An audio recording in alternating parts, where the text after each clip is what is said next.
Okay, my tweets out. I got two, bro.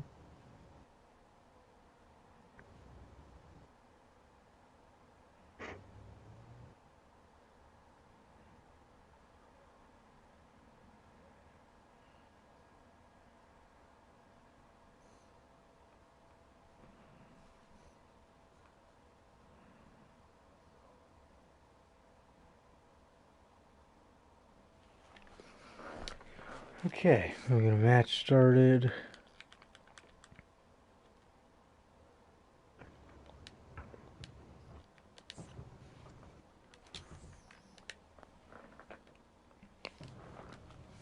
Alright. Okay. What is going on, guys? We're back with yet again another edition of the Notorious podcast. We're on here with the Christmas edition, ladies and gentlemen. And if you're wondering why we're on at 7:30, it's because AEW Dynamite started at 9 o'clock tonight. Starts at 9 o'clock tonight, and I completely forgot all about it. So here we are. We're on here. We're doing the Christmas edition of the podcast. So we got a couple news stories here for you guys, and we also have the TLC review, which is what we will get on to first. But yeah, man. Again, this is the Christmas episode yesterday. If you guys have not got a chance to go check it out, I highly encourage you to go check out the Slammy Awards. We gave those out to the superstars that won them last night, so congratulations to them, I guess, or sorry if you got one of the bad awards, but yeah, WWE did theirs this morning, and it was as phony as we said it was going to be, so definitely do not watch theirs, and go ahead and watch ours for the real Slammy Awards of 2020, so most definitely, man. Yeah, man, if this is your first time watching the podcast, you guys do not know how the show works. We have Notorious Unscripted any other day of the week. Mainly falls on a Monday or a Tuesday. Sometimes Wednesday and Sunday, but mainly Monday and Tuesday. And we also have the news, which is specifically for Friday. However, this week, Christmas falls on a Friday, so we're giving you the news early on today, Wednesday. So, yeah, man, so...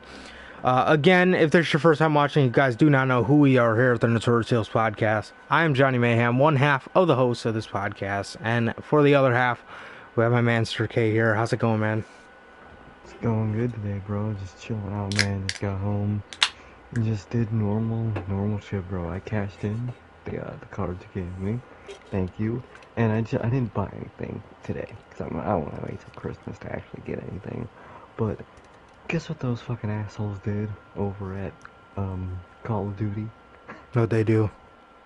The only version, or the only two versions of Cold War you can buy on the PS5 is either the Deluxe, or you could only other buy the cross-gen bundle for $66 on the PS5.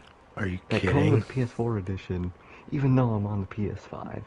But you can only buy the crossplay edition. I was like, you motherfucker, $66. Go ask your sister for the PS4 back. Log into your account. Buy the game for, what is it, like 44, and just get it through there. I would try that if I were you. Yeah, I'm gonna do that, bro, because that is some rhetoric. Yeah, that's bullshit. But other than that, bro, my day was good until I saw that. But we're on the podcast, so it's good again, bro. But what about me? Enough about me, bro. How was your day? Real quick, is there any sales? Is there sales like they're doing on the PS4? Yeah, that's the same sales. Oh, so Far Cry's still $15, Far Cry 5? Yeah. Nice.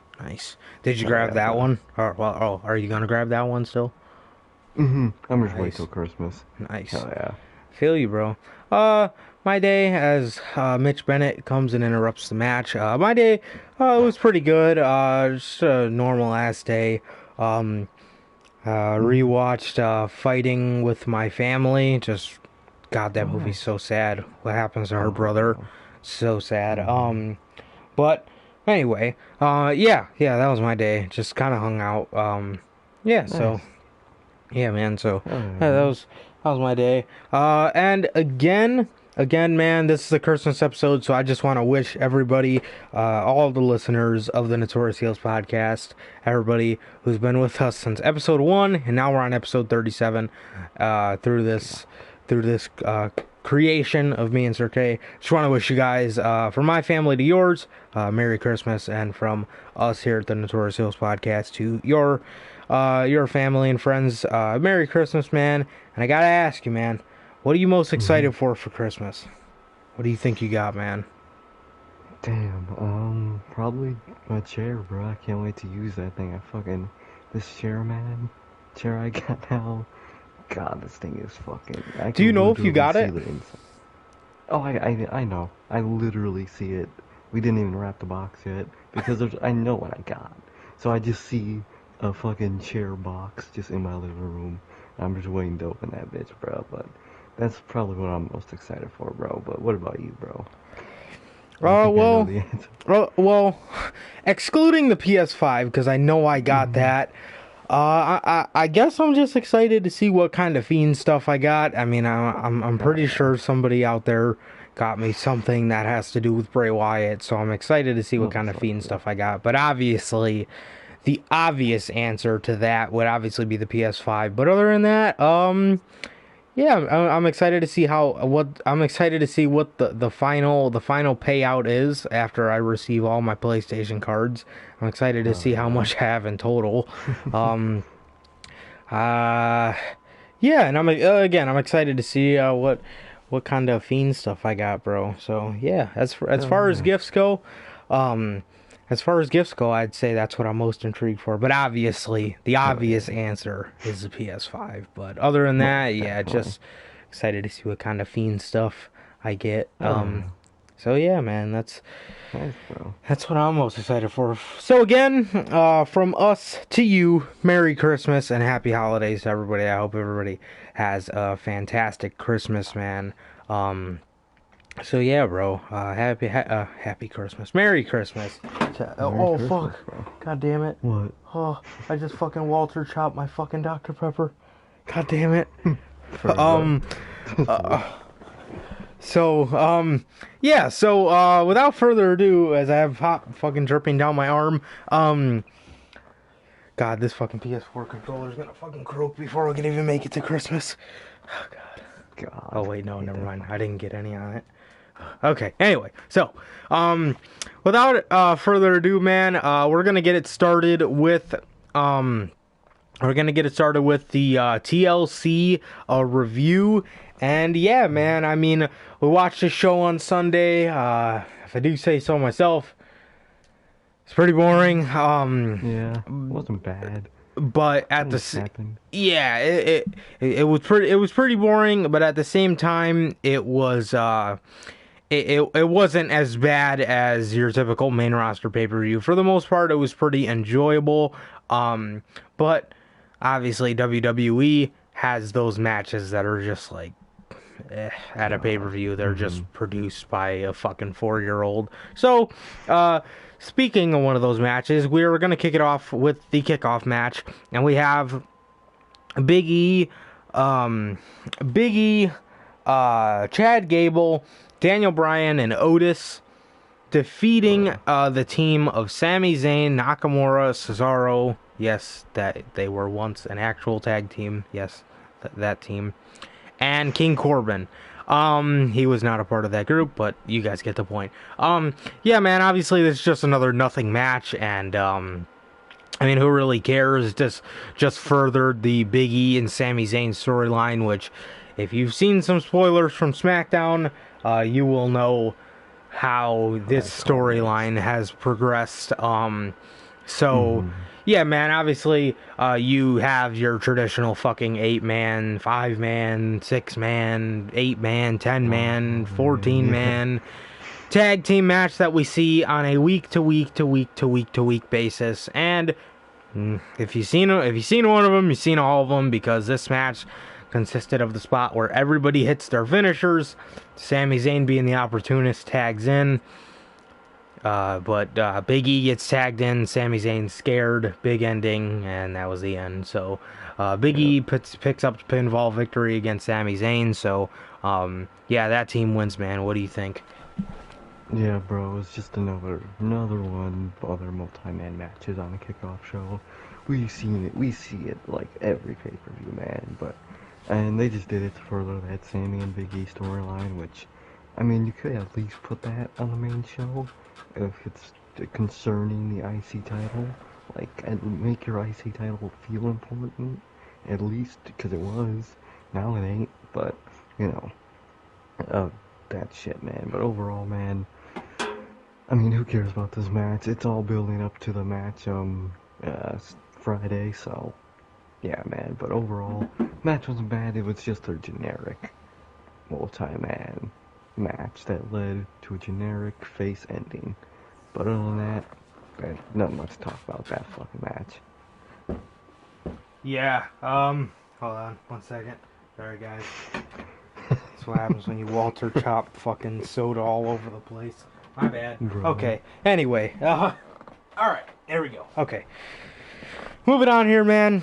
Moving on here, we have the show opener, which surprisingly, but not a bad thing at all, but surprisingly opened the show. We have Drew McIntyre defeating AJ Styles for the WWE Championship in a TLC match, but not only did he defeat AJ Styles, Drew McIntyre defeated none other than The Miz. Yes, this was not originally a triple threat match, but however, The Miz cashed in the Money in the Bank briefcase, which, if you guys have watched Raw, it looks like he's going to be getting the briefcase back, because John Morrison technically cashed it in for him, and he said that he was going to, that Miz wanted to cash it in. And obviously he can't do that, so it looks like The Miz is going to be getting that godforsaken briefcase back.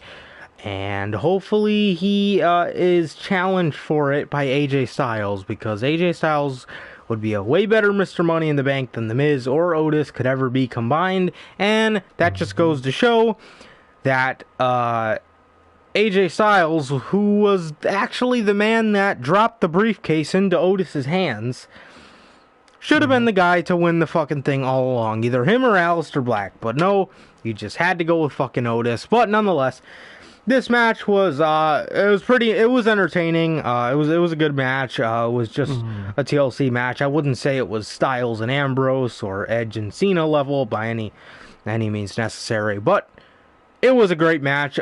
Drew continues to be a great WWE champion. And AJ Styles was a great challenger here. And this match just absolutely fucking plummeted once The Miz came out, in my opinion.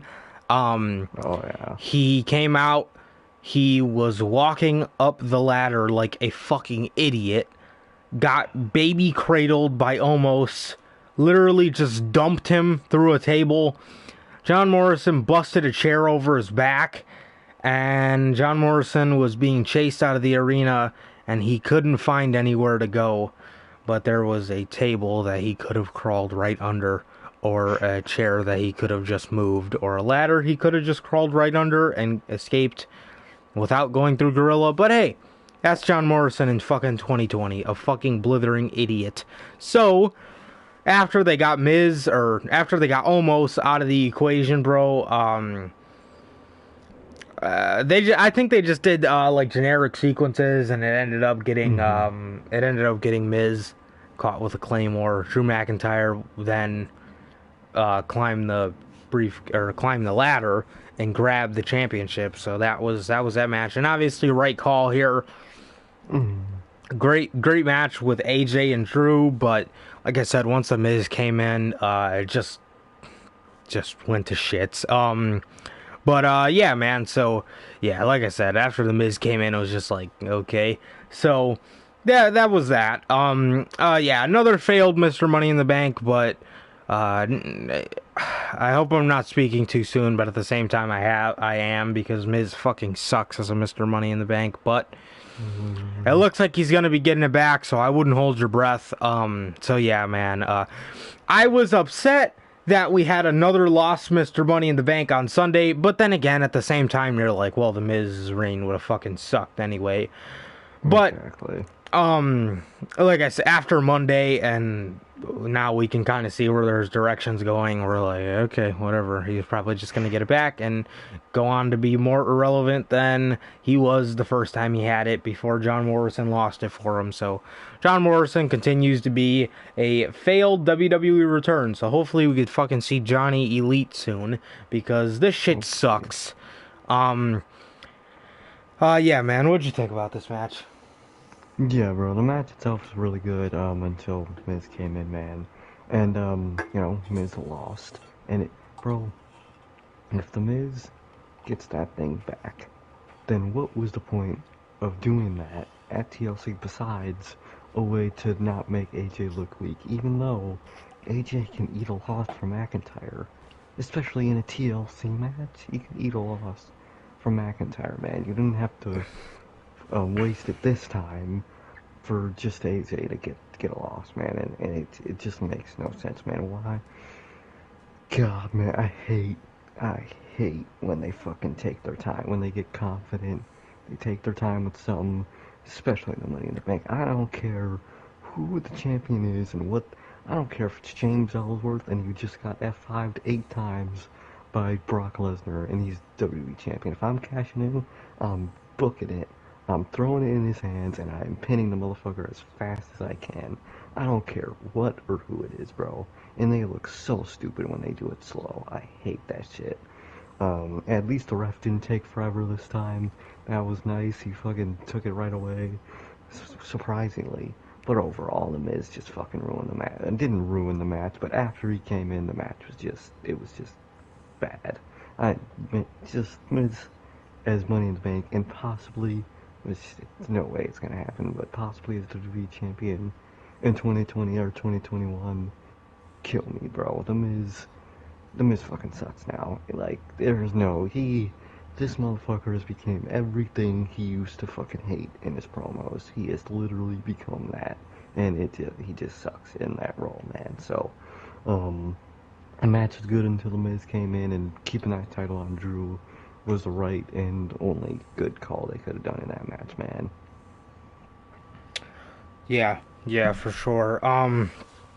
Yeah, most definitely, bro. Next up, we have Sasha Banks defeating Carmella in the SmackDown Women's Championship match, and this match was practically the same match we seen on SmackDown. Obviously, a lot of counters, a lot of this, a lot of that. Again, pretty much the same match. Not saying that it was bad, but pretty much the same match that we've seen on SmackDown. And yeah, Sasha Banks picks up the victory here. Obviously, it's the right call. And yeah, man, so nothing to this. Not really, other than the fact, like I said, that Sasha Banks picked up the victory. And obviously, it's the right call. And I'm glad they're giving her a reign that's been almost 2 months now. So this is crazy. This is history making shit here. Sasha Banks has been on the main roster for I want to say 5 years now, and this is the first reign she's getting that is been over 2 months, if I'm not wrong, which I have a good feeling I'm not. I can't believe they made her and Bayley the tag team champions, and they were such a perfect team for that, like, first champ role. And I like that the main roster did that, because I feel like any other promotion would have had the heels win and the baby faces chase, which, I mean, it's fine, but when you have a team that's that elite, like, same kind of situation with, like, Mustache Mountain and the UK Tag Team Championships. To this day, they never won them. Yeah. I would have went with them, but everybody gets behind that story, so, I mean, that's fine. But, oh, God, look at that. Did you see that? God damn. He's back. Velveteen Dream, Austin Theory. It's fucking loaded over there on NXT. Man. Loaded with the creeps. Got a lot going for him. Anyway, yeah, He did. So Yeah, man, but yeah, I thought I can't believe they took the belts off them in So early.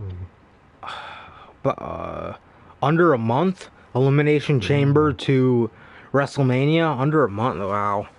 Just for them to drop it to the Iconics. Oh, God. But yeah, I mean, this was my quick thoughts on this match. Obviously, didn't really do much for anybody other than Carmella being a nice passer feud, a nice filler feud to get us to the next step, which is the Royal Rumble, and whoever challenges Sasha Banks next. Whether this isn't over with her and Carmella, I mean, Sasha's definitely would beat her again, but yeah, man, yeah, great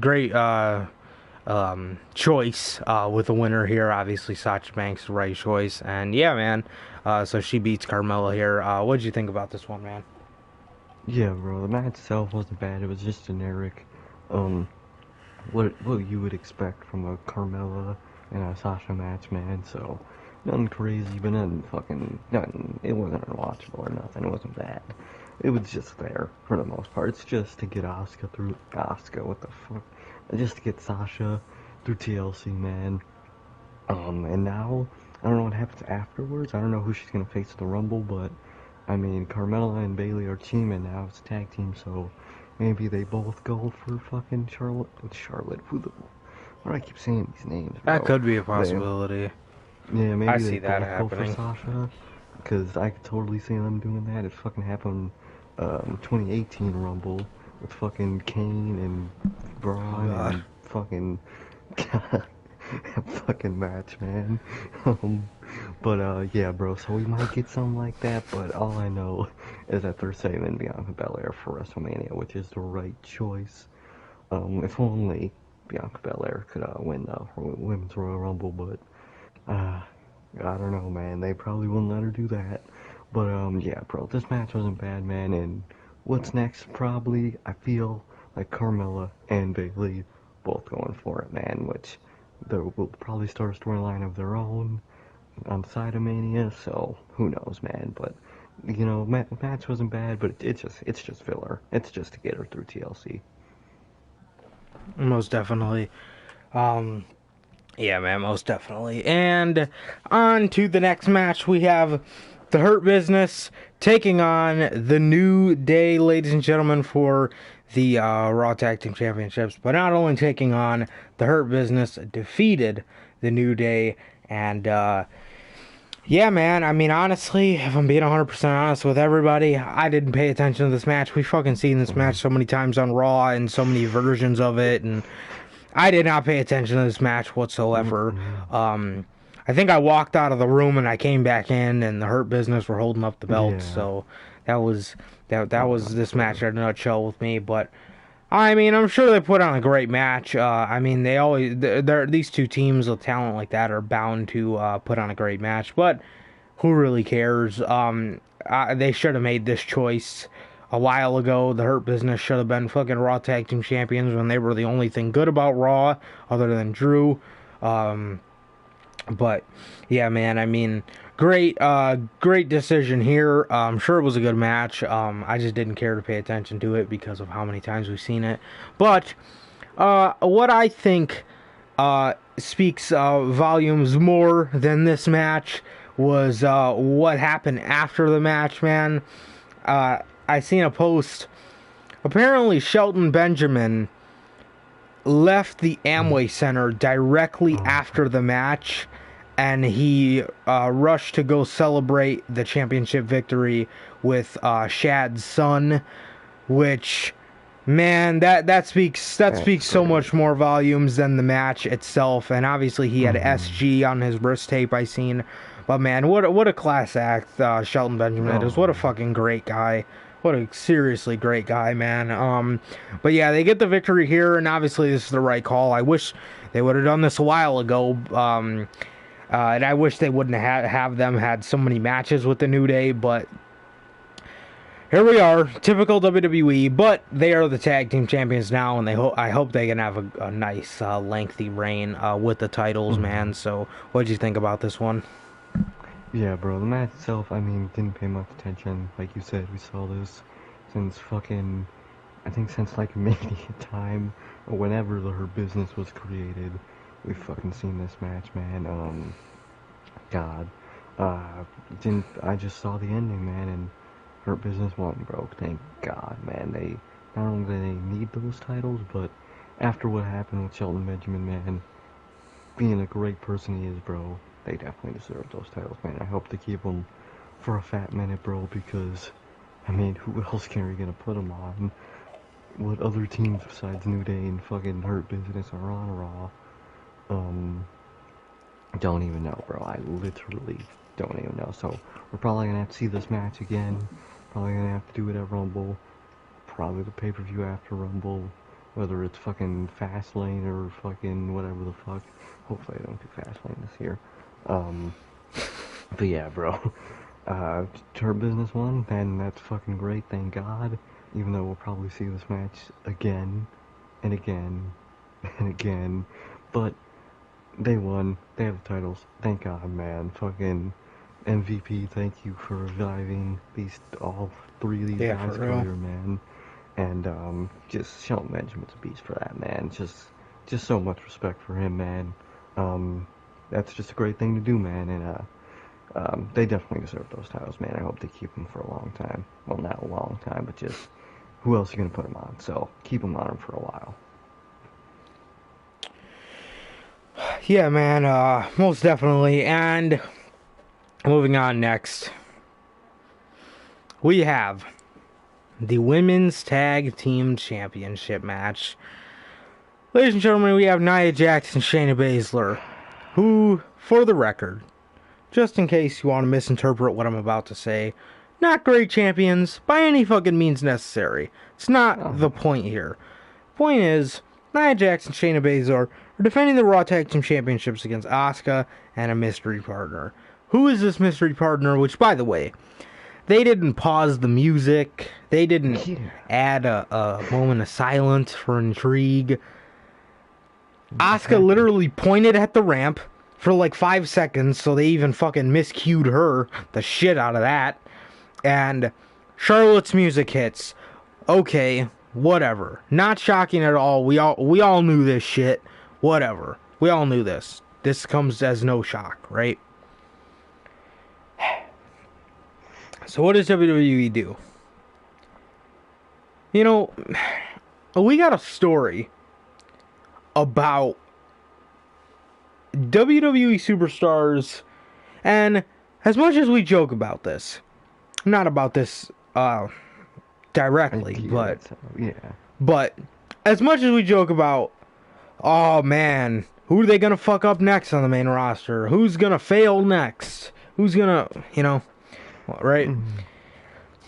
We have a story that WWE superstars, Dave Meltzer spoke on this in this past week's Wrestling Observer, and he spoke on WWE superstars have been feeling, or have been having a lot of mental health issues. Yes, no joke. Mental health issues. Then we have stories coming out. Lana feels heartbroken about missing TLC. Dana Brooke gets very emotional with her stop and start pushes. We see Ricochet fucking crying on fucking Raw Talk. We see Nakamura and Cesaro this past summer. More so Cesaro. Nakamura just fucking nodding his head like fuck this company over. Theirs was funnier because Cesaro was just giving it to him, bro. Cesaro just gave zero fucks. But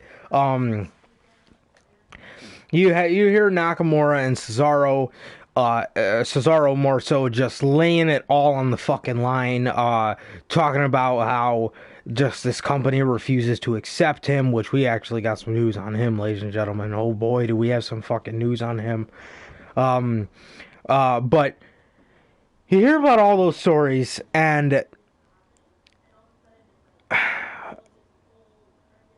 WWE has Charlotte come back, immediately get a title match for God knows what reason, because Asuka picked her, which if I was Asuka, Hell no. The person that broke my streak, the person that fucking continues to fucking set everybody back and let nobody go above her, the Roman Reigns of the women's division is back. And can I even use that term anymore? The Hogan of the fucking women's division is back. So just never lets anybody go above her. And she's back, ladies and gentlemen. Ladies and gentlemen, Charlotte. And they wonder, why people hate her. They wonder, man, why people hate her, bro. This is exactly what people hated about Charlotte. She got undeserved title matches for no reason. Do you guys remember 2 weeks before WrestleMania when somehow she earned a SmackDown Women's Championship match and beat Asuka for the title? I mean, granted, Asuka wasn't going to do anything with the fucking belt or have anybody to face at WrestleMania, but taking a spot just to make this match that she didn't even need to be in and make it bigger? And it didn't. The match sucked. It was historic. Yeah, it was historic. Becky 2 belts, great moment at the end, whatever. But the match itself sucked ass. Because what we wanted and what would have been fucking fantastic was Becky and Ronda. That was the story. But instead, WWE owned up to exactly what their mindset is. Vince McMahon came out and gifted and literally said, this match needs to have bigger names in it, so we need to get Charlotte Flair in it, which is the exact same reason why Ronda Rousey's first match wasn't against Asuka. Or no, I'm sorry. Why Ronda Rousey's dream opponent 435 originally, before Becky blew up, was Asuka. Yeah. But they didn't want to do that because of exactly this. They didn't want Ronda Rousey against some Japanese star with an undefeated streak. What? How do you expect to build a star when you're going to continuously dip in your cookie jar and grab the same fucking cookies you always do? Charlotte. And here she is, winning the Women's Tag Team Championships. Not saying, again, that Nia and Shayna were outstanding champions, because they fucking suck.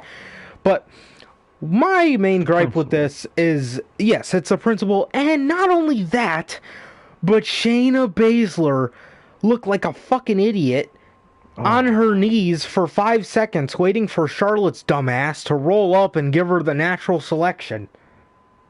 Ladies and gentlemen, Charlotte Flair and Asuka are the Women's Tag Team Champions. And if you get my fucking drift, at WrestleMania 37, we are fucking going to see Asuka versus Charlotte again. And I guarantee you, again, Asuka will fall to Charlotte. Again at WrestleMania 3 years later. That does not feel like 3 years. That's fucking crazy in its own right. But really? Unbelievable. I mean, the match fucking sucked. Charlotte's fucking ring rusty as shit, so there you fucking go, man.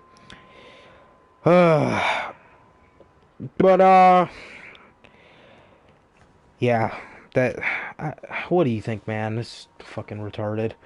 Fucking Charlotte. And you wanna know, before I talk about this, you wanna know, I just saw a post earlier today, and it was a quote from Charlotte talking about Asuka. And you wanna know what she said? What'd she say? Oh, fuck. She said, I beat her. I beat the streak. She let me beat the streak Asuka made me. And I owe it to her as her tag partner to honor what happened. Or something like that. She owes it to the... Keep going, bro. Before I get off the hand. She said, I beat the streak. And I owe it to Asuka. She made my career. Like, bro, what? Did Rhea Ripley make your career too? How about that one? Probably. Charlotte. She'll probably say that. Asuka made her career. How about... Now she's gonna make it again. Okay. Alright, man. Did Sasha not put her over enough? Yeah. Like, What? my God. What the fuck? What the fuck does that mean? You know how many fucking people you beat beforehand? So fuck all them, right? Jesus Christ. Yeah. What a fucking weirdo. What an idiot. God, I can't stand Charlotte, man. Fucking hell. What? What the fuck does that mean? She is so selfish, man. And look at Lana, bro. You know how I feel bad for Lana? Because even though she's not good, but still, she wants this, bro. I remember a couple weeks ago she was crying on fucking in TikTok or whatever the fuck because she was sad about how she was treated. And now, they take her off TLC for Charlotte. That's fucked up. Charlotte is so fucking selfish, man. Could you know who I really like hurt for, bro? Well, obviously Lana, but Rusev or Miro. Bro. Having to see your wife, which you know exactly how that show was ran. To quote Taz, you know exactly what kind of sloppy shop they're running. Fucking man, just seeing that would it's got to break his heart, man. It's got to. Just seeing again, because he knows how shit's ran over there, and he knows how Miro knows. He definitely fucking knows how their favorites are ran and all that stuff. You know, and he's just have to watch his wife break down. And there's nothing he can do about it because she's still under contract. I mean, that's absolutely sad, man. And obviously I hurt for Lana too because Seriously. I mean, Fucked. again, man, Lana's not fucking Johnny Gargano, but it's you gotta admire that she wants to try. She wants to be great. Most people just want to be famous. You know what I mean? Look at somebody like Eva Marie. She literally wanted to be the female Dwayne Johnson, but did not want to fucking be, did not want to fucking put in the work that it takes to be there. And Lana at least has passion. You know what I mean? Yeah, she at least has passion. So. Charlotte wanted to be a fucking volleyball player. Okay? Yeah. And here she is, taking spots. The female Goldberg, that's a better one. Yeah. Female Goldberg. Female Goldberg. Most definitely. Man, I just can't stand Charlotte. She's just someone I really don't respect, bro. It's just how it is. She just steals opportunity and just puts it on her, bro. Bro, the way she said, I owe Asuka my career. She made my career, man. I can't stand that shit. Now we're gonna have to endure, most likely, her beating her again at Mania, man. If that happens, people hate Charlotte. That's the only positive, that everybody will simultaneously hate Charlotte. Because she's a terrible person when it comes to how she treats other people, bro. And that's just how it is, bro. But those two won the tag titles. And we know, and just the only thing is, we know the shit show that's gonna soon follow, man. So, yeah, bro, that's my thoughts on that shit, and it's just bogus from every end. Most definitely, bro. Most definitely. Next up, man, Roman Reigns versus Kevin Owens. Other shocker of the night. This did not main event. Other shocker. Just throwing that out there, but. What can I say, man? I can't even call Charlotte the female Roman Reigns anymore. I can't. I gotta call her the female Goldberg or the female Terry Bollea. So,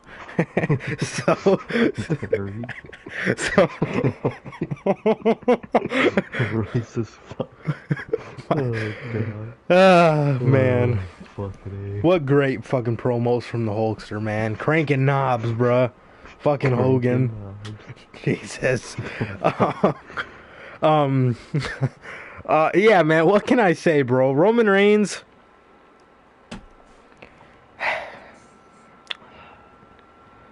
What a beast. Yeah, doing great. What a beast, bro. Roman Reigns. You know, if they would have just fucking listened to us and had Paul Heyman, it would have made more sense, man. If you guys are long listeners, or if you guys were on this channel before it was the Notorious Heels podcast and it was called The Name That Cannot Be Said, you would have watched my fantasy booking of Roman Reigns' heel turn many years ago. I think it was like 2 years ago. It would have made the most sense if they would have just fucking listened to us in 2018. Can you imagine how memorable 2018 would have been for WWE if Roman would have aligned with Paul Heyman and Heyman would have turned on Lesnar at WrestleMania? Bro, that shit would have been legendary, bro. Oh my god. Heel Roman, Gargano, Ciampa, Undisputed, War Raiders. You have any idea how memorable 2018 would have been, bro?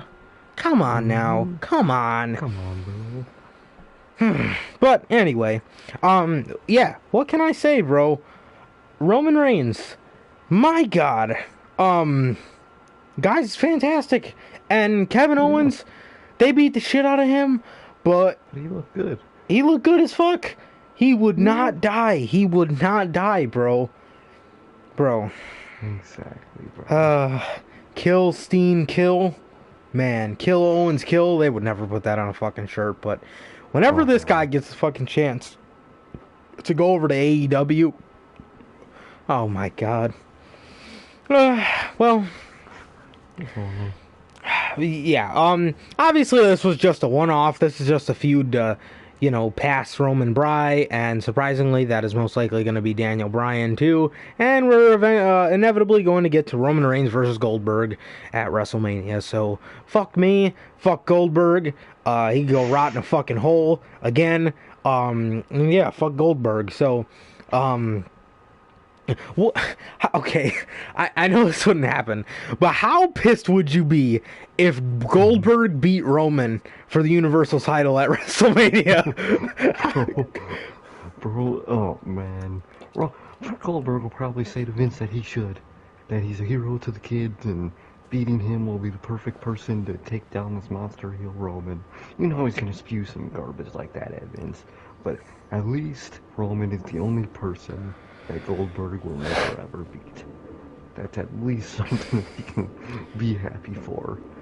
But then it's like, who wants to go into a Mania match, like, knowing the outcome? Not saying that Goldberg should win, but I'm saying don't do that at all, because, like, you're just what is the point of the match? Like, oh, well, Roman's gonna win anyway. We already know this. Roman's winning. Exactly. So, you know what I mean? Like, go with a match where it's like, well, Bryan could win, but I could see Roman winning too. I could see Big E winning, but I could see them having a storyline of Big E not being ready yet.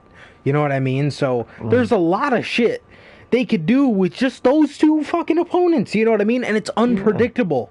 Because Roman can win, but Roman can also lose with both matches. Yeah. You know what I mean? So it's like, but with Goldberg, it's like, oh, well, Roman's winning. We know this. You know what I mean? So, like, why is this a Mania match? So fucking stupid. I swear to God. This fucking company. But yeah, man. Great match by Roman and KO. He has never looked better in a losing effort, man. Kevin Owens looked great in a losing effort. So yeah, man. However, I still can't wait for this guy to get out of WWE, because they will never treat him correctly, and he will forever be in these pass-by feuds. So yeah, I hope he could win a championship soon, but I can only fucking hope. Maybe he'll turn heel and feud with Big E for the Intercontinental Championship. I don't know. That'd be enjoyable if they're not going to do that. Nice. If they're not going to do Big E and Roman at Mania. Maybe that's something you could do, but I don't know. I don't know, man. But this match consisted of Roman and Jey Uso beating the dog shit out of Kevin Owens. And every time KO would get the upper hand on Roman, Jey would get up. And yeah, so in the end, though, he speared him through a table, and he Samoan dropped him on a table as well, and Kevin Owens was officially declared dead.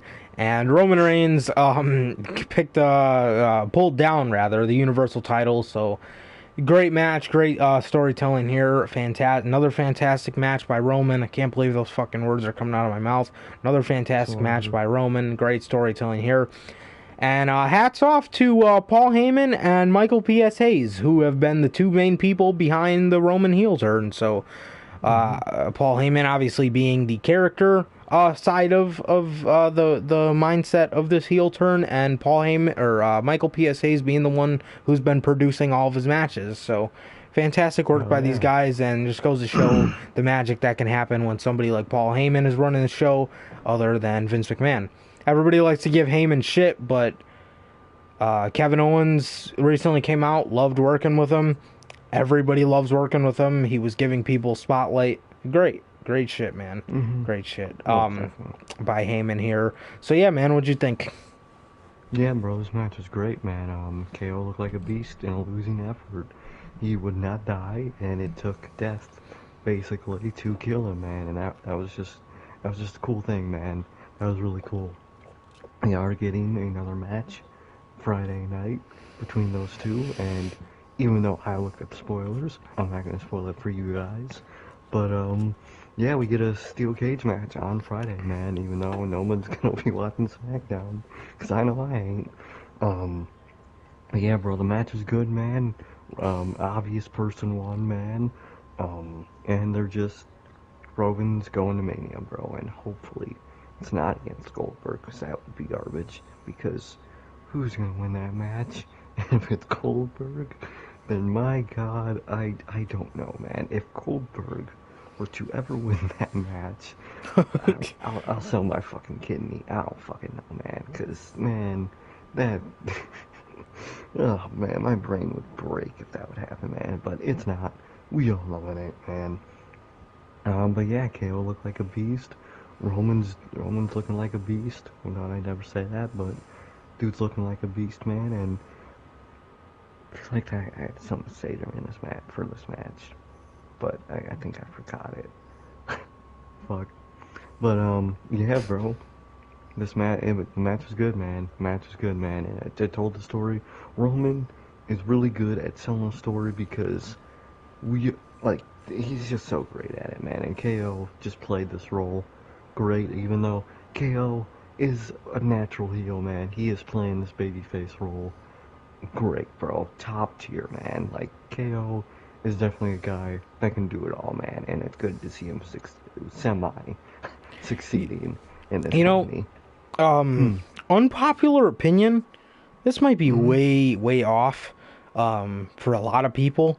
I think I like him better as a babyface. I see it. I might prefer it, man. Like, of course he plays a dick perfectly, but he plays a sympathetic babyface like really good. Like, I don't like. It was just something about his heel run. Like, I don't know if he was just, well, the only heel run I did see from KO was the one where it was more comedy based. Which is why for the longest time I always said, like, unpopular opinion, I don't really like KO, bro. But, like, ever since I started, like, watching, like, his stuff, like, some of the promos he would cut on, like, Shane McMahon, or some of the promos he just cut, like, in that 2019 era of SmackDown before the draft happened and he was on SmackDown with Shane and stuff, I just really started digging him, bro. Like, I just really started digging him to the point where I never watched his, like, NXT heel live. Yeah, same. I've seen clips. It's very fucking good. But nothing beats the experience of watching something live. A first-time watcher can't go back and watch Gargano and Ciampa and confidently say that that's the best feud you've ever seen, because you didn't get the experience of seeing that shit live.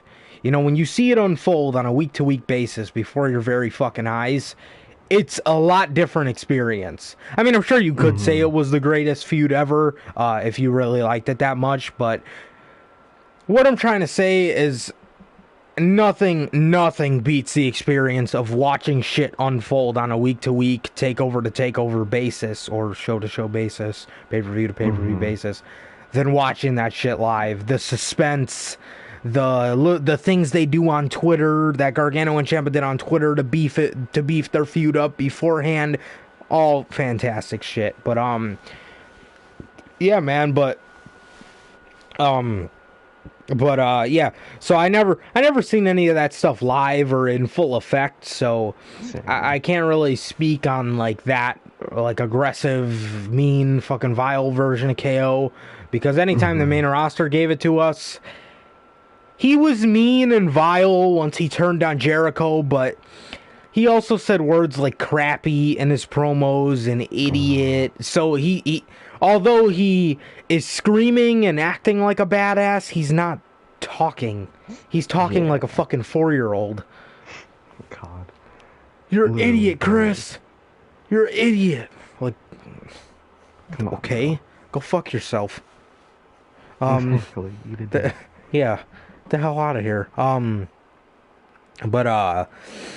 Yeah, man, but yeah, nothing beats that experience. But yeah, man, I don't know if that's an unpopular opinion or not, bro. But I feel that like CM Punk just speak the truth role. Yes. He plays it unbelievably, and I think because like the same with you, bro. I've never seen like live great heel KO, so I think I'm gonna have to agree on that, man. Until we see heel KO done properly while we see it live, but so far I think he's done better as babyface overall, man. Yeah. In his company. Because, like, he was a heel with Jericho, but like I said, that stuff was mainly comedy-based. But, like, when people talk about him being a fucking heel, I think of Ciampa. I think of, like, MJF. MJF's funny, but he's not purposely, like, making jokes like Owens and Jericho was. Like, MJF's just being a fucking dick, and he's funny. Like, he says the most fucked up shit, and it's just funny because fucking humans are ruthless, and we fucking think that shit's funny, which it is, but you get the point, man. But yeah, bro, I mean, anytime he's been a heel and everybody gloats about how good of a heel he is, like, anytime he's been a heel, he has to abide by a WWE script, which I think has failed him. Like, heel KO calling somebody a piece of shit, heel KO telling somebody fucking anything most of the AEW heels have, or an NXT 18 Ciampa. You know what I mean? Like that, I feel like that would be great, but I've never really seen him that good as a heel. I mean, he's been a generic WWE heel to the point where he's a pussy. He fucking cuts promos like a fucking 4-year-old, but that doesn't go for heels. That goes for fucking everybody, except for McIntyre and Roman. But yeah, man, it might be an unpopular opinion, bro, but I think I like him better as a babyface. I really do. Hell yeah, bro. Reminds me a lot of CM Punk now that you say that. But he really does.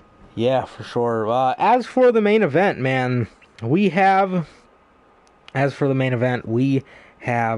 Randy Orton defeating Bray Wyatt in a Firefly Inferno match. So yeah, man, we got the Firefly Inferno match here, and it was a great match, great visuals, great presentation, interesting match. I thought it was just gonna be a regular Inferno match, or I thought it was going to be. When I heard Firefly Inferno match, I kind of thought of the possibility of them going back to that burning house and having a cinematic match around that burning house. I wonder if that's still there. I wonder where that's at. Wouldn't that be cool to go see? That would be a cool. I wonder where it's probably in. What state is their fucking headquarters in? I always forget. Stanford, Connecticut, or Florida, somewhere. It's probably deep. Maybe it's in Florida, Lecanto. Deep in Connecticut. It could be in Lecanto, bro. I have no clue. It could be in that buttfuck area where we know someone is at. Could be in the fucking Hick area. It could be in Hickville, USA. It could be in Hickville, man. Who knows? But look at your phone. She's back. Yeah. Retaliation. Oh God. She dipped out of there at the perfect time. That's I awkward. I have so much respect for her, bro. Weren't you in Retribution? She done dipped the fuck out of there, bro. I'm dead. Yeah. What a smart woman that Mercedes Martinez is. Yeah, bro, great match, great visual. But yeah, that's what I thought when I heard Firefly Inferno match. But nonetheless, Same. we got a match where it was just fire behind the barricades. There were rings of fire, there were pots of fire, there were little lines of fire. Yeah, bro, Orton almost got fucking burned alive. Obviously, Orton is masterful at one of the this I will give to Randy Orton, bro. One of the best parts of in-ring psychology is your facial expressions. Randy Orton, when he seen that fire coming towards him when he was on the chair, fantastic facial expression, bro. Fantastic. They keep going on. They're fighting around the ring. Randy Orton gets caught in a mandible, and Bray is slowly backing his bitch ass up. Superstar of the year, Bray. Starts backing his ass back up against the fire. Orton turns around. The Fiend is on fire at this point, so Randy has won the match. This is the only part I hated about this match. The Fiend, being a horror movie icon monster, should do some Jason shit. I think I've seen Jason do this before. He get caught on fire, and he just books it. And he's looking at himself like, oh shit, like he's looking like he's scared. Like, man, little shit like that. Like to a character like the Fiend, you have to pay attention to shit like that. You have to, man. You can't blow shit like that off. Just, oh well. Yeah, whatever. Let's just forget all about that. Like, man, bro, like, have the Fiend just not even give a shit that fire's on. I mean, he kept running at Orton, but, I would have liked to see him not even acknowledge that he was burning, and then have that happen. Obviously, Firefly Funhouse Bray, you can have scream and be scared for his fucking life because he's on fire, but the Fiend, I did not like that. That's my only nitpick about this match. He's looking at himself scared as shit, like, oh fuck, what do I do? I got fire on me. And by the way, I'm just noticing, which now makes sense, why he, it also made sense why he kept his coat on. I mean, Orton was fully clothed too, so Orton, whoever came up with doing that, did a good job on, selling the fact that, I guess they kind of made it unpredictable. The fact that both of them were, like, fully clothed, so there was a possibility of any of them being caught on fire, but Bray loses the match, and I'm cool with it. I'm not as mad as I would be because he did not get pinned, and he did not get submitted. Fucking by God, he ever gets submitted. But yeah, man, he got burned on fire. Randy Orton burned Bray Wyatt on fire. He ran in the ring. He ate an RKO. Randy Orton won. Nobody rang the bell or anything, so we had to find out from Tom Phillips that the match was over 30 seconds later. Randy Orton goes and gets a gas can, pours it all over Bray Wyatt, which looked like water, and he pours it all over Bray Wyatt, and they're shouting, Randy, no, Randy, no, and he throws a match on the Fiend, and the Fiend's whole fucking body went up in flames. So my quick thoughts on this match, bro. I thought it was a good match, good visual, good action, good facial expressions, good match by these two. And yeah, man. So Orton wins here, but like I said, not really. I mean, he won the match, but he didn't really, like, actually beat Bray by pin or submission, so that's good. And it looks like this is going to be, WWE has failed Wyatt again to the point where he is being forced to, what it looks like, revitalize, rejuvenate, reinvent the Fiend again. And it looks like we are going to be getting either a new Fiend mask or what my choice would be, a burnt, melting Fiend mask. I wouldn't want it to be burnt black because obviously if you look at the end of TLC, the mask was burnt black, but I personally would like to see burned, like that picture he posted where it was like the face melting. Yeah, that would be sick, bro. So I think that's what we're going to end up getting, bro, and that sounds absolutely fantastic, and which is the reason why when we gave the Superstar of the Year award to Bray Wyatt last night on our Slammy Awards, I said I am most excited to see what he does in the year of 2021, man. So, yeah, bro, that was that match for me. Like I said, great match. I'm excited to see what happens with Bray from here on out, man. So, yeah, man, what do you think about this? Yeah, bro, that match was good, man. The match was really good. Like you said, I thought it was gonna be some type of cinematic match when they added Firefly Inferno match, but it was just their new type of Inferno match, man, which I liked. A thing I liked about this match, they made the pyro guy that fucking like set it off to, you know, explode and do all that. He did a great job. Whoever that person is, man, at the right spots, that fire flew up and shit. That shit was really good. That shit was awesome, man. Even though one of the fire thing was literally in the middle of the hard cam, so you can only see on the left or right side of the hard cam. So that was the little thing, but overall, great production of this match, man, and great booking of the match, man. Great spots with the chair, man, with the rocking chair. Fuck, bro, fuck, that shit was hilarious. Orton realized he was trying to be burned alive. He just noped the fuck out of there. That was good. Oh, just the spot. I think it could have gone on a tiny bit longer, and I wish it wasn't a clothesline that caught fucking Wyatt on fire. I think something a little cooler could have caught him on fire, but I did love how he ran in the ring and he just ate an RKO, bruh, and that was it. He was on fire, and that was the end of the match, man. Even though they didn't ring the fucking bell, that confused the shit out of us, but overall, the match was great, man. I loved it. That visual on the end was great, and I think that was the right decision, having that be the main event, because how would you go from a visual like that to the fucking tag team match?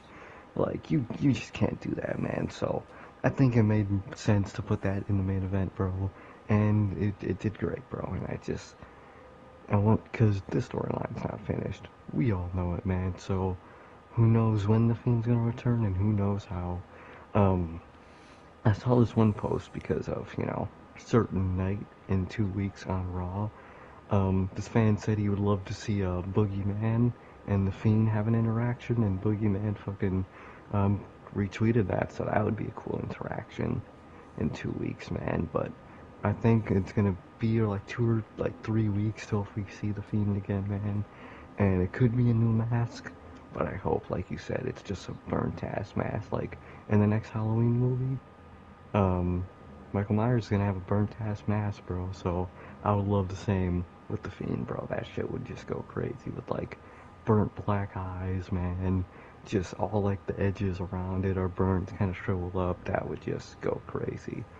That would be awesome, man. But overall, match was good, and it's just leading to a great Wyatt fucking booking. Not booking, usually not, hopefully, but not likely. Great Wyatt creative by Bray Wyatt in 2021, bro.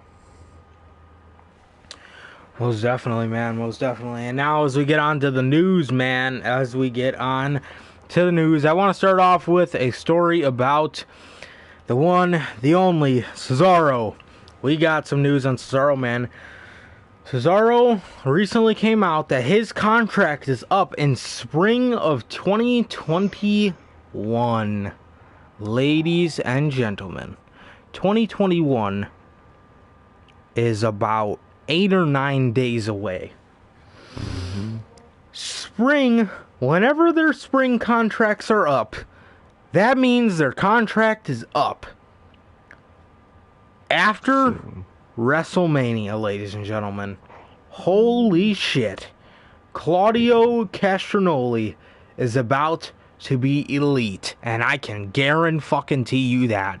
That moment on Talking Smack was letting all of us know that Cesaro is going to be all elite. We got Cody Angle in the chat, man. What's going on, Cody? How's it going, man? What's up, man? Yeah, bro, but what I was saying, not fucking Cody Angle, Cesaro. Sorry, Cody. Cesaro's contract is coming up. And my God, bro, shockwaves through AEW. Cesaro is almost 40, nearing 40, and this guy has not ever been the world champion. It's never going to happen in WWE. As long as Vince McMahon is in WWE, shit's never going to happen while he's in WWE. However, WWE isn't the only dance in town anymore, man. So, if we can see Cesaro climb the ranks of AEW, bro, holy shit. And, you know, if there's not a spot in the main event right away, or let's say he becomes world champion, what does he do after that? There's another free agent out there. Chris Hero, bro. The Kings of Wrestling in AEW, bro. Kings of Wrestling versus FTR? Come on. The Kings of Wrestling versus the Young Bucks? Come on, man. Bro. The possibilities. Man. This is going to be awesome for Cesaro, and I'm so goddamn excited to see him get out of this company. They have treated him as nothing but a fucking tag team guy. They have treated him as nothing but a fucking mid-carder or a fucking afterthought, and not even an upper mid-carder, a lower mid-carder. Bro, this guy, WWE does not deserve a talent like Cesaro, and I'm so stoked to see his contract be coming up because he has greener pastures on the other side, man, and that other side is Jacksonville, Florida, bro. Shit's gonna be amazing, man. What do you think about Cesaro's contract coming up? Good for him, man. He finally gets out of here, bro, because, God, have they treated this man so... They got him in a tag team with 2020 Shinsuke, bro. You can't get more down in your WWE career than fucking being a tag team with 2020 Shinsuke Nakamura. Come on, man. But overall, man, it's crazy, bro. Imagine not even just after, maybe even at All Out, the debut of Claudio, bro. Man, we have a crowd. I mean, AEW already has slight crowds, but something near a full crowd, bro. That pop, you can't beat a pop like that, bro. Like fucking Stone Cold kept saying in that fucking podcast with Drew McIntyre, that's a Road Warrior pop, if I've ever fucking seen one, man. So that shit's gonna be crazy, bro. I'm gonna love that, man. And I just hope that if he is leaving, that even though I want him to do a great single run, I think one last run in a tag team as the Kings of Wrestling, bro. That would be some mark-ass shit. Chris Hero and Claudio together versus FTR, Young Bucks, fucking every tag team in that bitch, man. That would be amazing, man. There's so many great possibilities for fucking Cesaro, man, and I can't wait for it, man. I can't wait for that shit, man. There is the slight idea in the back of my mind that he resigns, which I don't think it's gonna happen. He shared his frustration on fucking Talking Smack, so I don't think he will. But if he does, which I don't think he will, that would be so stupid, man. But he's not. We all know he's not, man. And that's just gonna be bro, that 2K22 roster ain't looking too good, bro. That's all I'm gonna say, bro. But man, that's just good for Cesaro, man. We're gonna get GM mode, but there's gonna be nobody to fucking trade. Exactly. Who the fuck are we gonna play with? Roman? Jey Uso? It's gonna be a roster fucking filled with created superstars. Seriously, bro. Everyone's just gonna have those downloaded people. There's gonna be so many, man. Fucking hell, man. But yeah, bro, that's just great news for Cesaro, man. And great news for the business. I just can't wait to see it go through. Yeah, seriously. Speaking of somebody going out of WWE, hopefully soon, we got official news or the official announcement of somebody signing with WWE. Many weeks ago, we brought to you that Ben Carter looked like he was going to be going to WWE, and as of last week's episode of NXT UK, Ben Carter has officially turned himself to the dark side, but he's on NXT UK. So, Ben Carter versus the King, Walter? Bro. Come on. God, I love Walter. I voted him and Dragunov for fucking feud of the year because of that match. Nice. Fucking fantastic, bro. Fucking Walter. Yeah, bro.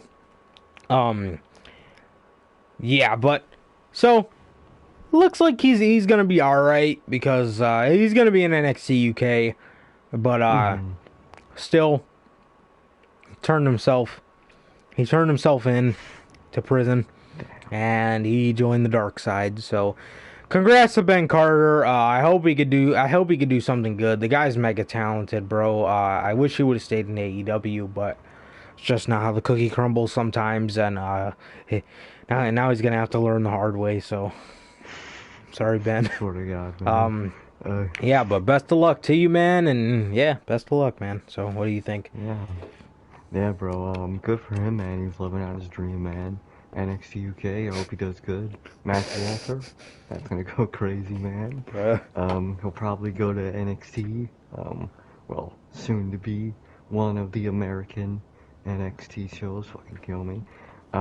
Soon to be one of the 2 NXT shows he'll be going to. And hey, man, good. I hope he does good for him, man. Most definitely, man. But Willie, I mean, he'll probably try to do the best he can, man. But I mean, look what they turned Johnny Gargano into, man. So it's no one's safe in NXT anymore, man. But overall, man, good for him. Living out his dream, man. And yeah, I would love to see him in AEW, man. But it's just not how it is, man. And I hope and I wish him a great career in WWE in NXT, bro. Yeah, man, nowadays it looks like NXT's as far as it gets, and nowadays it doesn't even look like that's as far as it gets. It looks like nothing's as far as it gets. You get nowhere the whole time you're there. Except more fucking Twitter followers for when you do leave. Next up, man, we got Matt Riddle, aka Riddle. God damn it. Just Riddle. Riddle. How would the fans back in the day feel if Hulk Hogan's name was shortened to just Hogan, or Ultimate Warrior was just Warrior? Come on, man. What's up with this shit? Again, I gotta bring this shit up again. How long before we get Keith? Or Braun? I'm surprised we never got that one, bro. Same. Or I'm surprised we never got Lars. Yeah, just Lars. Just Lars. Well, now he's the freak, basically. God. Somehow managed to do it worse. Yeah, for real. Because Lars isn't... Lars... I mean... Yeah, that one clearly could just take some getting used to, but... I mean... When you shorten the guy's fucking name to Riddle... It's not it's not that bad because at least it's not too far away. Like, everybody's still gonna call him Matt Riddle. You know what I mean? Because he's fucking Matt Riddle. Nobody's actually gonna call him just Riddle, and if we do, it's gonna be for short. But like, really, was that fucking necessary? Stupid. Okay, so Matt Riddle's contract is up in August of 2021, and it looks like he is verbally agreed to stay with World Wrestling Entertainment, and he has made a verbal agreement, and they are obviously going to be signing that towards the end of that, but verbal agreement, I mean, you could always back out, it's just a verbal agreement, but like, Really, Matt. What an idiot. And they have offered him a 3-year, $1.2 million deal. So that is $400K a year, and plus 50 grand for every Saudi Arabia show that he goes to. So yeah, wonderful. Looks like Matt Riddle is staying with the company. And after the fucking year he's had on Raw, I don't know that that's necessarily the smartest choice. But here we are. It's fucking 2020, and anything could happen. And Matt Riddle has verbally agreed for 3 more fucking years, which means he will be free in the year of 2024. What an idiot. He will be deader than the fucking Undertaker. Oh, God. By the year 2024. He will be a fucking dead man. What an idiot, bro. But, I mean, he seems like one of those guys that fucking likes it so far. But wait till they get to fucking burying you after you sign. Oh, man. Wait till they get to embarrassing you. By the way, Matt, let's get some shoes on you, buddy. Just wait. Just fucking wait. This is gonna get a whole hell of a lot worse. They're gonna change his fucking theme song. They're gonna put him in fucking shoes. But he's just gotta sign that paper, man. That's all that's gotta happen. And he's their bitch for 3 years. True. So, best of luck to him, but that ain't gonna fucking go well. I'm gonna sit right here and tell you that shit right fucking now. This fucking next 3 years for him ain't gonna go well, bruh. What do you think, man? Yeah, bro.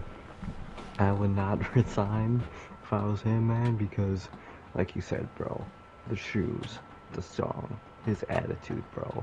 They're all waiting till they have him locked down for 3 years. 3 years until they start changing him up like that, where he's not gonna like it. Because if they try to change that now and he doesn't like it, he can dip next year.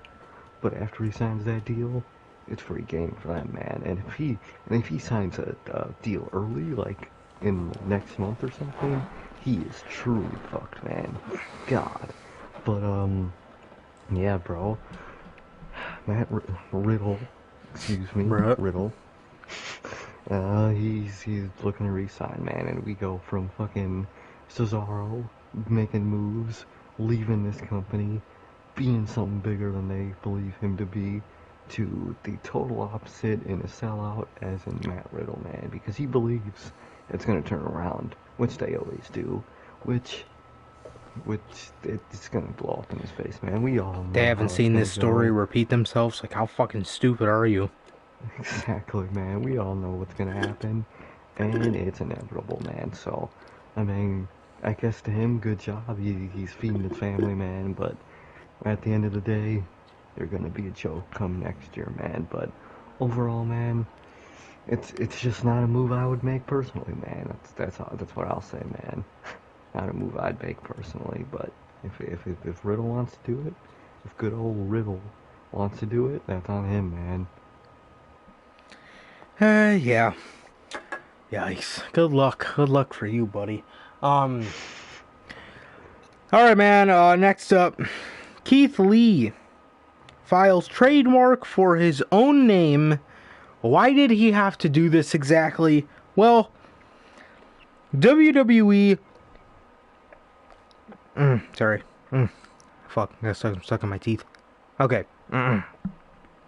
WWE tried submitting a trademark for Keith Lee to then... This was brought to his attention.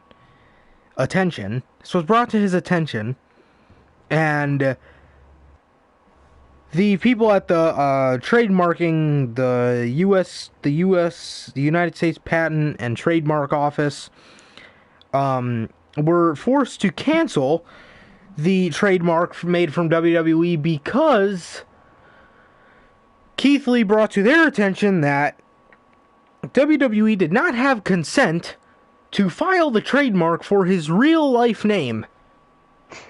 So, To put this in simpler terms, this would be like WWE filing a trademark for the name Jeff Hardy. You can't do that. That's his real name. So it was brought to their attention, and they were forced to cancel WWE's submission for the trademark of Keith Lee, and now he's trying to file the trademark because that's his real name. What a bunch of fucking clowns. You couldn't have done a quick Google search to see that that's his real name, and if you did know that that was his real name, and they didn't let him know about it, which they have to know that's his real name, that's his fucking... He has to sign the contract. Yeah, he's not going to put his in-ring name. God. If he puts Keith Lee on the contract, that's his real fucking name. You're not going to put Mace on the fucking contract. You're not going to put T-Bar. Reckoning. I would. The fuck? I'll change my name to Reckoning. I was giving my name. What the fuck, man? What a bunch of idiots. Yeah, just thought I'd share this with you guys. Another petty story from WWE, but thank God the trademark office was forced to cancel it because that would be fucked up. That would be fucked. But yeah, man, what do you think about this? Yeah, bro, it's just another fucked up free thing Vince McMahon's trying to do, man. Trying to trademark someone's fucking name. God, man, that's just Vince McMahon for you.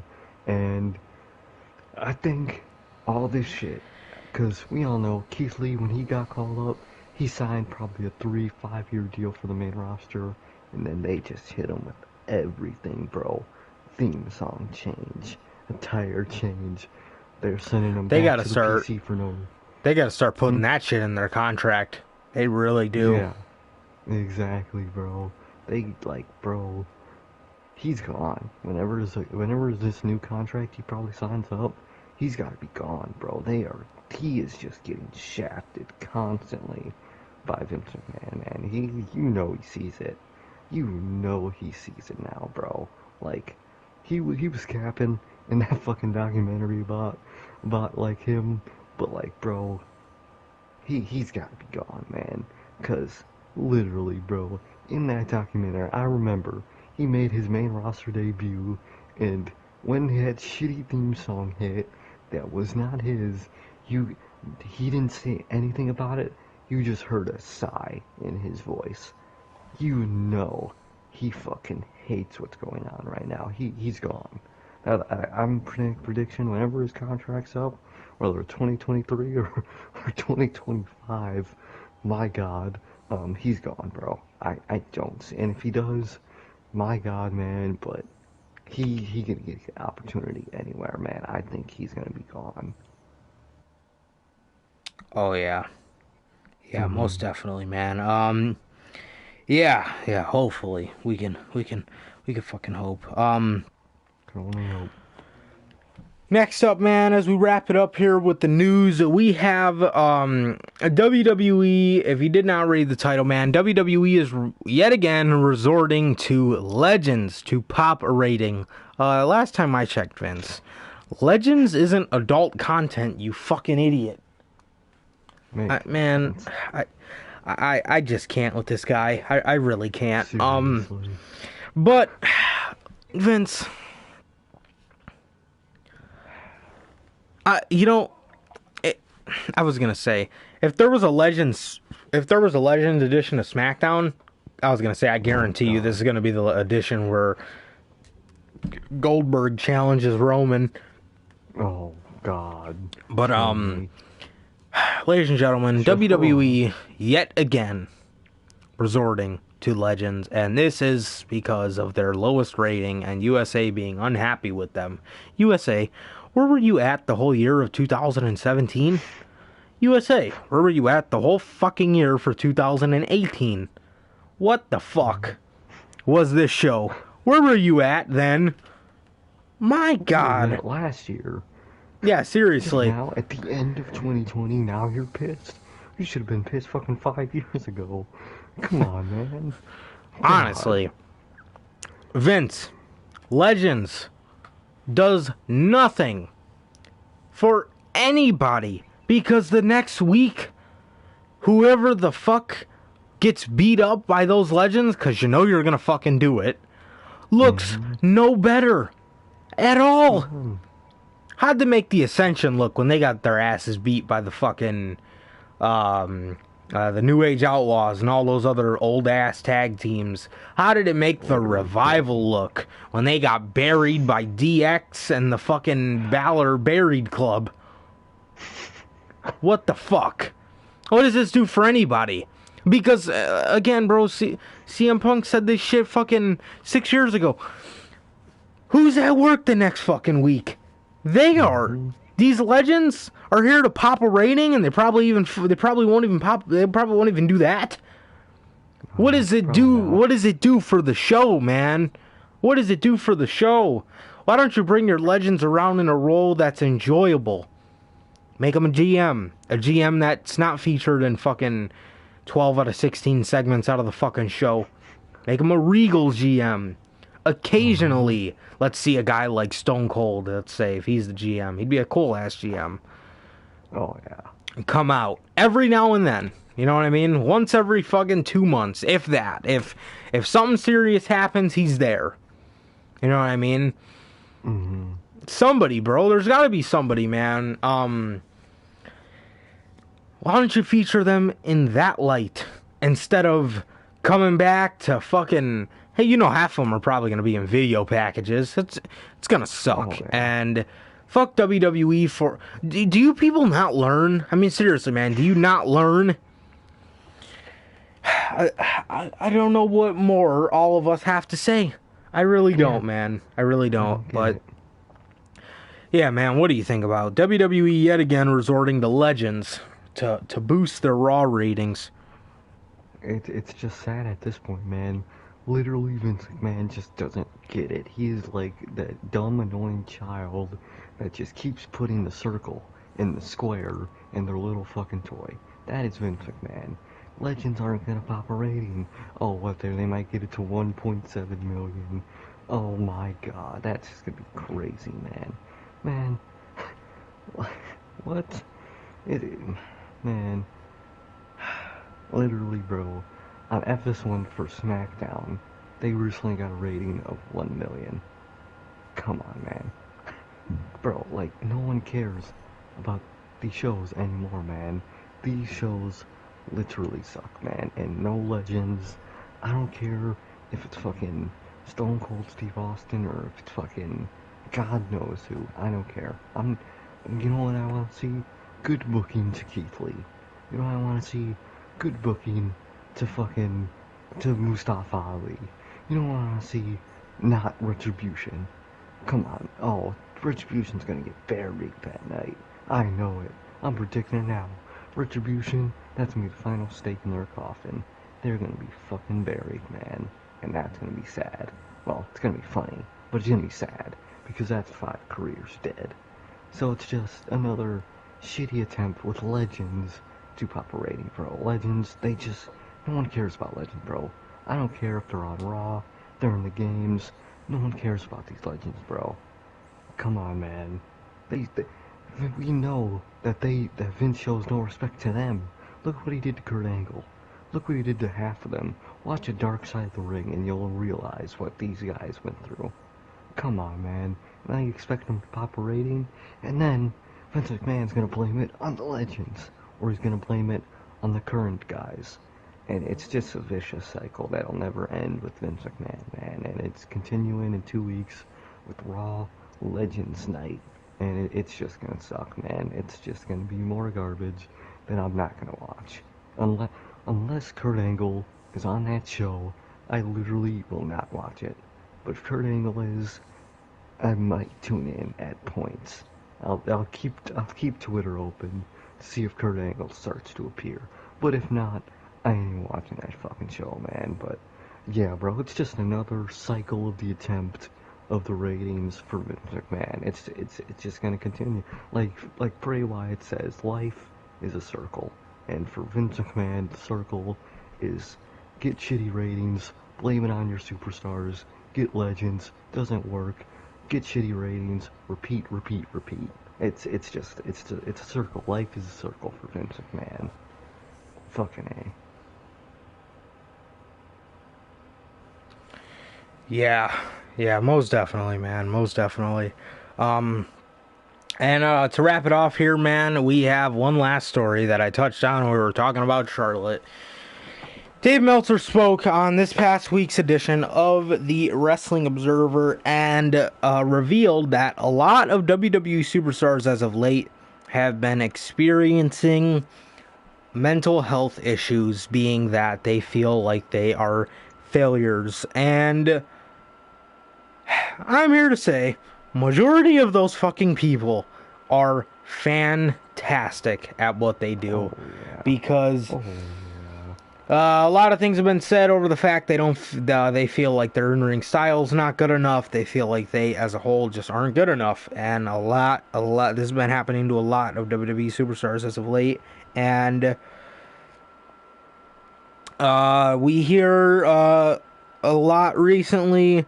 I talked about this earlier. Nakamura and Cesaro go on Talking Smack, absolutely pour their heart out. Sami Zayn's been fucking pouring his heart out ever since he got back. You hear Dana Brooke says she gets very emotional because of her stop and start pushes. Lana being heartbroken over TLC. Ricochet almost in tears on Raw Talk. I'm seeing the story now about how Mandy Rose does not like WWE changing her plans for her singles run.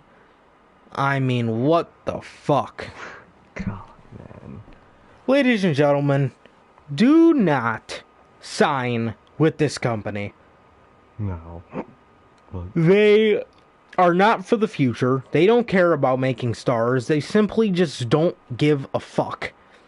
And the fact that people even consider going there alone is a fucking joke. mm-hmm.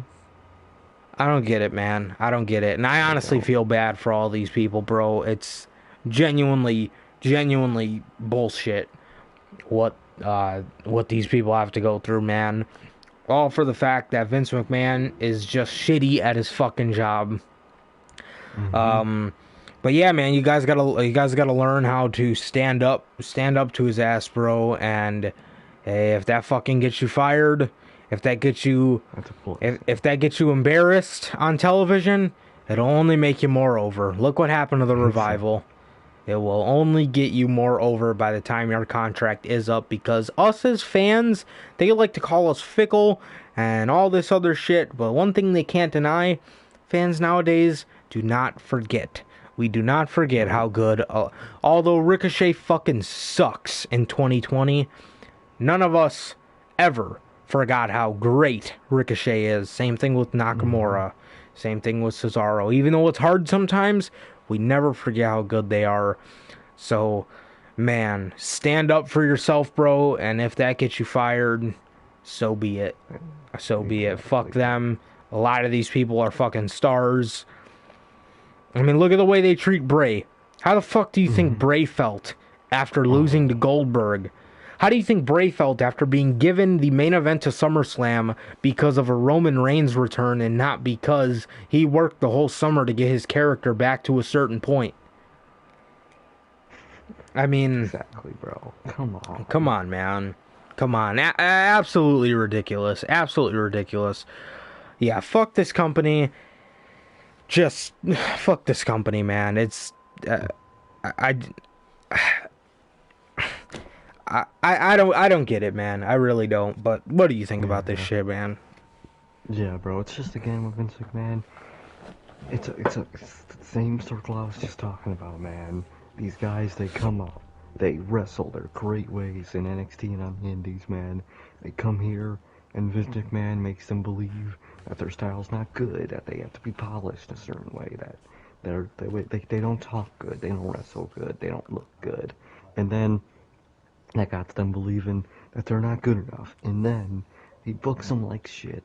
They don't get over. In fact, the opposite happens. People start to dislike the way they are booked and start to dislike them on TV, and then he puts it on them, and they get even more depressed, man. It's just a cycle of Vince McMahon putting it on changing other people, knowing, at least he has to know, that it's not going to work out, putting the blame on them even worse, and then that's it. and then they just linger like that. And then if someone else breaks out, luck by luck, he probably uses them backstage. Look at what this guy's doing, look what he's doing, you gotta be like him, you gotta do it like this. And it just takes a toll on themselves. How do you think Keith Lee feels, man? That poor man, they insult his body, they insult his charisma, they insult the way he wrestles, they insult him by booking him, and the fact that he's not over like crazy right now, guess who they put it on? Exactly, right on Keith Lee, bro. It's just a cycle of music, man, and I feel bad for those guys that just come in and expect to be, this is their dream, bro.